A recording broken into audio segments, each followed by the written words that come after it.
I heard the glass shatter before I realized it was her elbow knocking the drink from my hand. Music, wind, the blur of city lights, none of it softened the sting of her voice cutting through the rooftop crowd. "Don't touch me." She said it like I was a stranger who'd grabbed her in passing, not the woman she was supposed to marry in 6 weeks. For a second, everything around us froze. People glanced, then glanced again just to confirm they'd heard right. Someone laughed under their breath. She didn't look back at me as she slipped into the knot of coworkers behind her, already animated, already pretending nothing had happened. I kept my arms close to my sides, fingers brushing the cold stem of the broken glass. The wind tugged at my dress, and I realized I hadn't taken a breath in what felt like a full minute. I didn't call her name. I didn't follow her. I just stood there, suspended in a moment that told me more truth than the last year of planning, hoping, explaining never had. If you're still listening and any of this feels uncomfortably familiar, hit like and subscribe. Most people stay quiet, but that one click lets the team know these stories matter. Someone stepped close enough to whisper, "Are you okay?" I nodded, even though I wasn't sure what the word meant anymore. I walked to the edge of the balcony, letting the noise fade behind me. The city stretched out below, steady, indifferent, grounded in a way I suddenly wasn't. I thought about the guest list in my purse and the florist confirmations waiting on my phone, the vows I drafted and redrafted until they sounded like something two people could actually grow into. And then I thought about the look on her face when I reached for her, not fear, not surprise, just annoyance, like my presence was an inconvenience she didn't sign up for. I stayed there a long time, counting the headlights threading through the streets far below, feeling each one pull me a little farther from the life I'd been building in my head. When I finally went back inside, she was laughing with a coworker, head thrown back, untouched by what had just happened. She didn't see me slip out the door. She didn't notice at all. And that, more than the shove, told me exactly where we stood, or rather, where we no longer did. When we got home, she kicked off her shoes like it was any other Saturday night, humming as she tossed her jacket onto the couch. Not one mention of the way she'd shoved me away in front of half the city.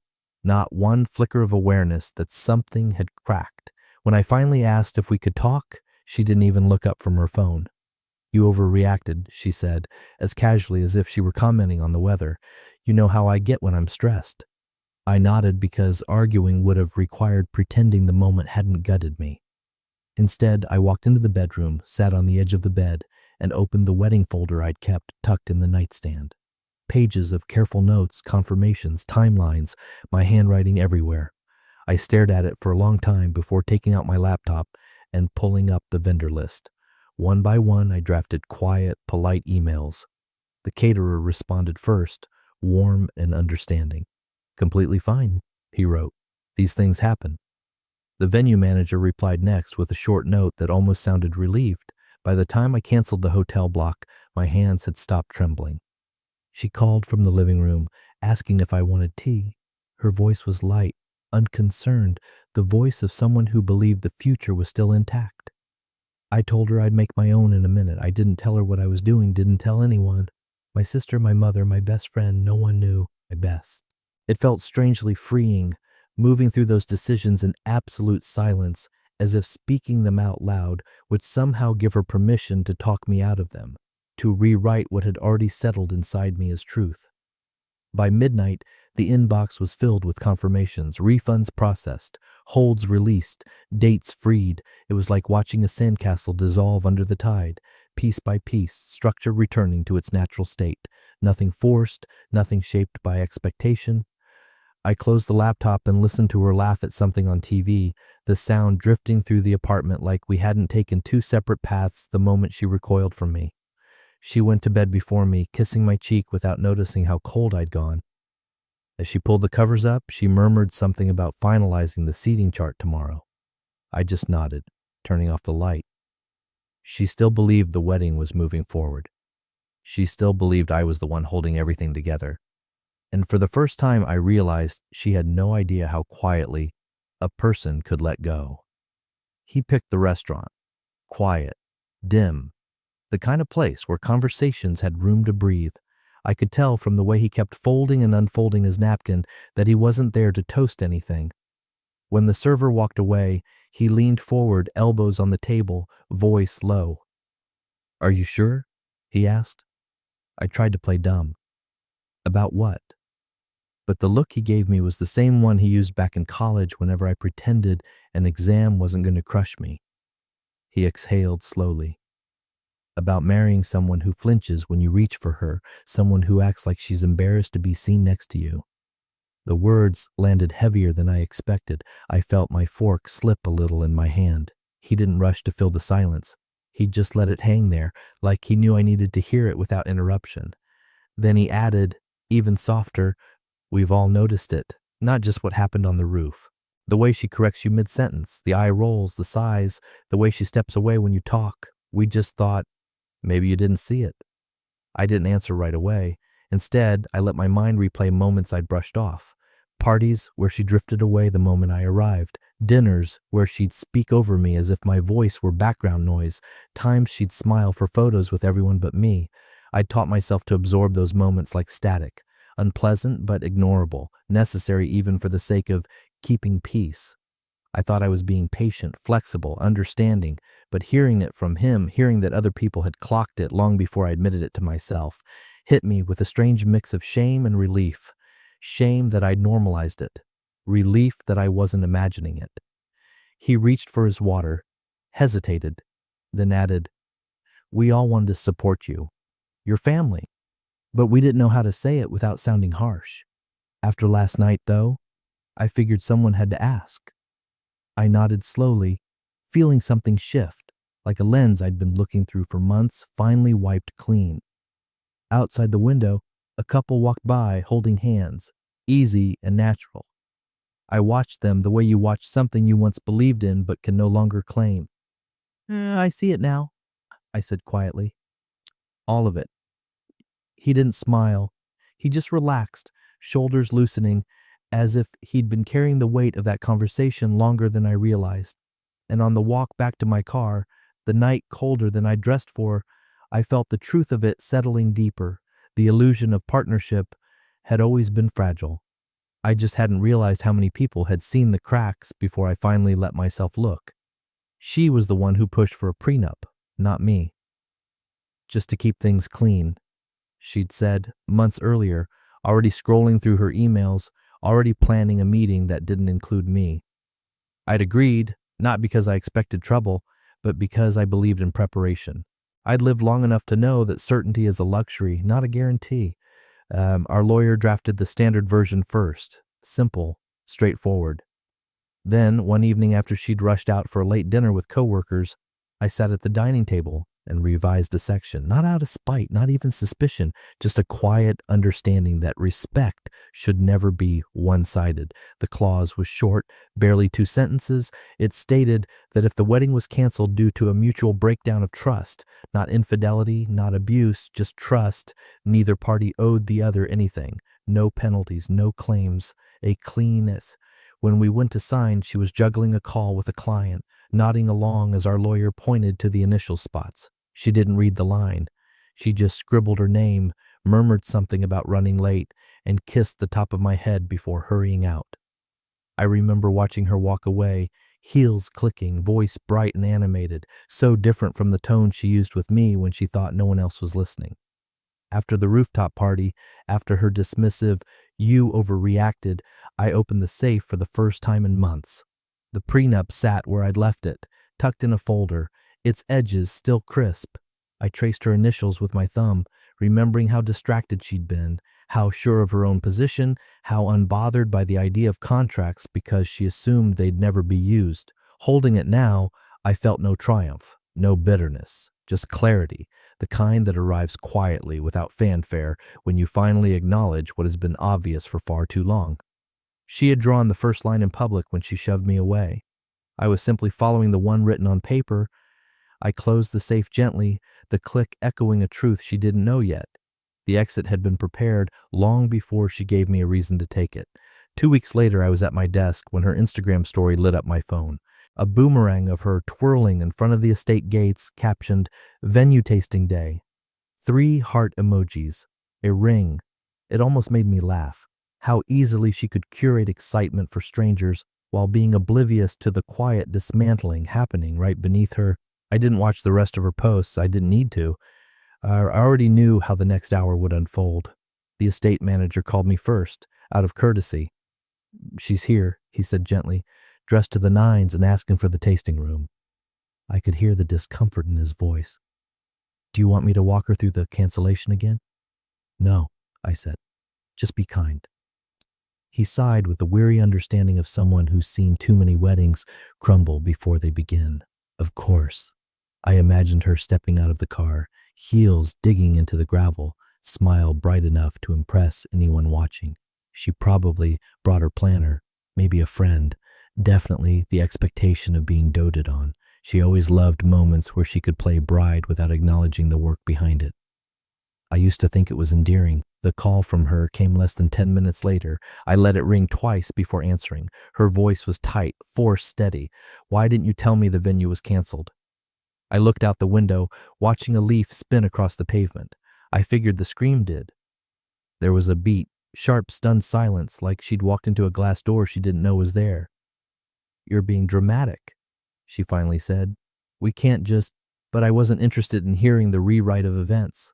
The rooftop, the recoil, the disgust that flashed across her face. Those weren't things you misremember. They weren't things a person in love accidentally does. "I'm busy," I said quietly. And then I hung up. I stared at the phone a moment longer, half expecting it to light up again. It didn't. Later, I heard from a friend who followed her page that she deleted the story. No explanation. Just gone. As if erasing the evidence would erase the truth. That was the first moment, maybe the only one, when I knew she finally understood that something was slipping from her grasp. Not because I yelled or made a scene, but because the world she thought she controlled had shifted without her permission, and for once she couldn't curate her way out of it. She'd always been good at hosting things, brunches, birthdays, little gatherings that made her feel connected to whatever world she wanted to impress at the moment. So when she decided to organize a brunch with my friends, she sent out overly cheerful messages complete with pastel emojis and promises of wedding energy. I didn't correct her. I didn't need to. The silence around her would do the work on its own. Only 2 of them showed up. I heard about it afterward, not from her, but from one of the guys who texted me as soon as he got to his car. She asked if we still considered her family. He wrote. We changed the subject. I could picture the scene clearly, her bright smile dimming as she realized enthusiasm couldn't force belonging, her attempts at small talk thinning when the people she assumed were her audience didn't respond the way she expected. She came home subdued, dropping her purse on the table with none of the flourish she normally carried. "Your friends were weird today," she said, as if the problem were theirs, not hers. "I don't know what's gotten into them." I didn't answer, stirring my coffee until the silence stretched between us like a line neither of us dared to cross. The next morning, my best man, someone who had known me longer than she had known herself, sent her an email. Polite, crisp, unmistakably final. "I'm withdrawing from the role," he wrote. "Weddings are built on mutual respect. I don't believe that standard is being met. No drama, no accusations, just truth, delivered the same way I'd begun dismantling everything else, quietly, cleanly, without room for misinterpretation." She stormed into the living room, phone in hand. "Did you tell him to do this?" Her voice had that brittle edge, the kind that appears when her confidence starts to fracture. "This is sabotage." "No," I said, looking up from the paperwork on my lap. "It's recognition." She blinked at me, confused, angry, and, for the first time, afraid. Because it wasn't just me she was losing, it was the people around me, the network she assumed would automatically become hers. The dignity she thought she could bruise without consequence. She didn't understand that respect doesn't evaporate in a moment. It erodes slowly, quietly, with every eye roll she thought went unnoticed, and every correction she delivered like a public scolding. My friends had seen it. They'd whispered about it. They'd waited for me to see it too. Now that I finally had, they stepped back, not because I asked them to, but because they chose to. And she stood there in the doorway, isolated in a way she hadn't prepared for, realizing the truth she'd been avoiding. You don't lose people all at once. You lose them the moment they stop looking away. The ring sat exactly where I'd left it, tucked in the back of the safe, still in its velvet box like it was waiting for a future that no longer existed. I didn't open it right away. I just held the box in my palm, feeling its weight, not of diamonds or metal, but of promises that had already dissolved into something quieter, sharper, cleaner. When I finally lifted the lid, the stone caught the light the same way it did the day I chose it. Back then, I imagined how it would look on her hand, how she'd smile, how our lives would grow around it like a trellis. Now it felt like an artifact from a story I no longer recognized myself in.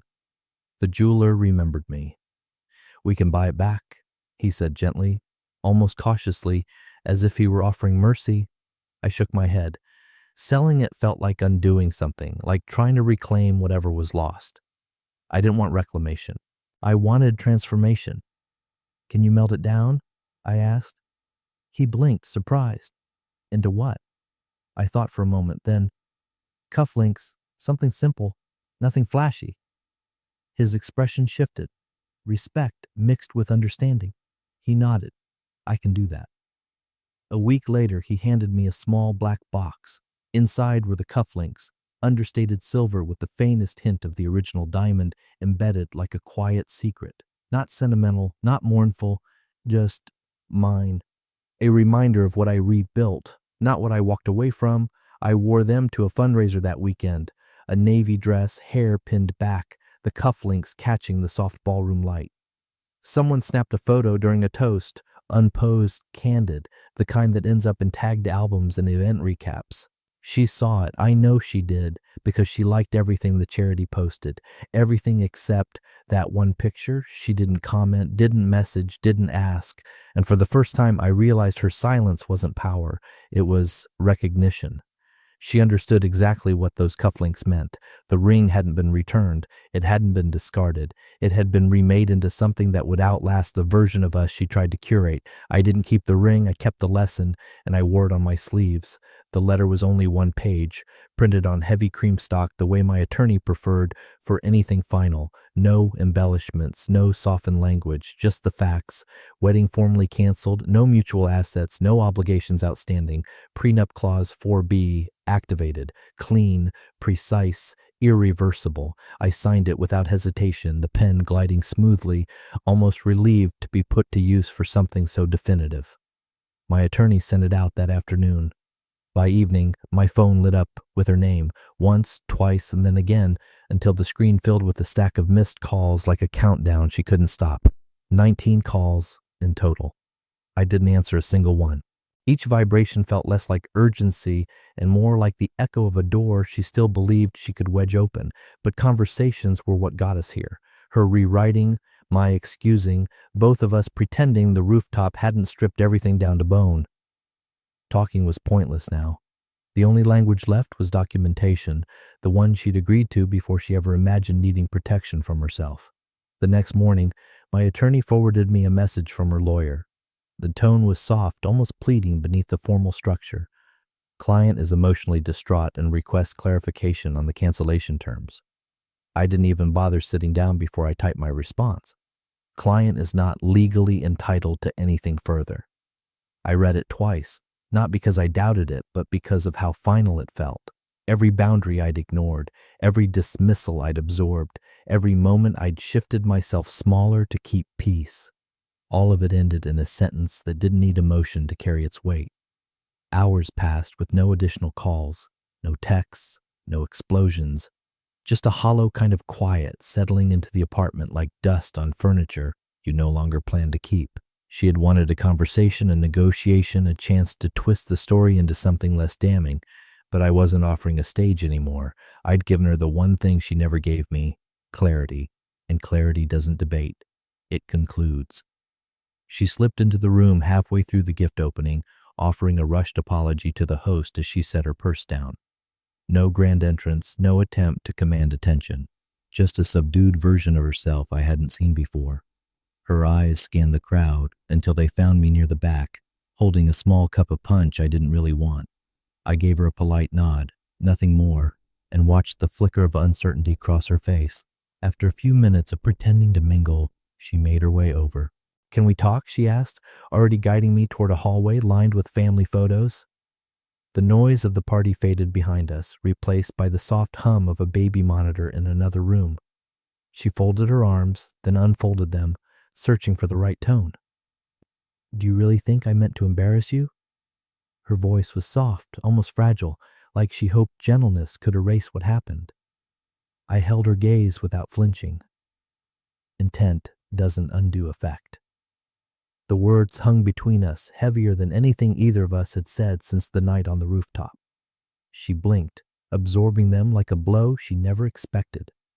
For a moment I saw the panic behind her composure, a realization that she had run out of explanations, that the version of me who once buffered her from consequences no longer stood there. She reached for my hand, instinctively maybe, or out of habit, or because she suddenly understood what distance really felt like, but I stepped back, not harshly, not theatrically, just enough to make the space unmistakable. Her fingers dropped to her side. "You're really done," she whispered, not as a question, but as a dawning truth. I didn't answer. I didn't need to. The silence was its own verdict, clean and absolute. She tried to speak again, but the host called everyone back to the main room for cake, and the spell broke. I walked toward the sound of laughter without looking back. She stayed in the hallway a beat longer, shoulders drawn in, like someone realizing too late that the door she thought she could reopen had already been removed from its hinges. That was the last time I saw her, not because I avoided her, but because there was nothing left between us worth circling back to. In a room full of new beginnings, she finally understood she wasn't part of mine. A few months passed before I even thought about sharing anything. Life had settled into a calmer rhythm. Coffee in the mornings without tension hanging in the air, evenings spent with people who didn't make me shrink to fit their moods. The cufflinks had become part of that new routine, small anchors of something reclaimed, something steady. One quiet Sunday, sitting by a sunlit window at a cafe, I slipped them off and set them on a folded cloth napkin. The light hit them just right, catching the faint glint of what they used to be and the quiet strength of what they'd become. On impulse, I took a photo. No filters, no staging, just the truth of the moment. I opened my social feed and posted it with a single caption. "Not every beginning needs a ceremony." Then I put my phone face down and went back to my coffee. The likes trickled in slowly, old co-workers, distant cousins, people who had watched the unraveling without needing to ask questions. No one commented, and I was grateful for that. Not everything needs to be dissected. Some stories end quietly because that's the only way they can, because noise would cheapen what finally feels clean. Later that evening, I checked the post again. She hadn't commented. She hadn't liked it, but I could see she'd viewed it twice, and that was enough to tell me she understood. The cufflinks weren't about her, not anymore. They were the final page in a chapter I'd closed without slamming the book. A reminder that I didn't vanish or crumble or wait for an apology that would never arrive. I just stepped into a life where I didn't have to brace myself for disappointment disguised as partnership. No names, no confrontation, no public explanations, just a quiet photograph, a simple caption, and the unmistakable truth behind both. I refused to stay in a place where I wasn't welcomed, and finally chose one where I was.